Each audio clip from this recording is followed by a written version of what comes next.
I can share a story about a member of my family who was not very close to me because I only seen him a couple of times when he was very young, like when he was like 3 or 4 years old. And I found out by my sister that he was dying in the hospital with cancer and a totally shut down immune system. And the doctors said they couldn't do anything for him, and they had him in an isolation chamber, so he couldn't even have any physical contact with anybody.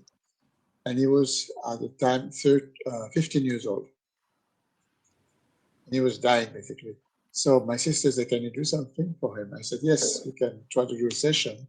So I called the hospital, they put him online, and then I tell him, "You know why you have cancer and all this problem?" He said, "No, I don't." I said, "Well, let's find out." And by questioning, we found out it was because his father died 2 years ago before the problem he had, and he was denying that his father died. He was in total denial. So he was telling his friends and himself that his father was working in Africa and he was coming back. But this lie was killing him. Although he saw his father dead and being buried, he couldn't accept it. And this non-acceptance created such an imbalance in his body, like the mind fighting with the truth and the non-truth, that he developed all this disease. So I said, let's reprogram all that. I reprogrammed it, and I gave him a special meditation to do every night. And within a few days, he had absolutely no symptoms.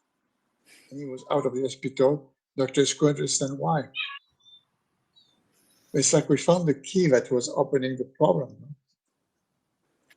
and it just disappeared.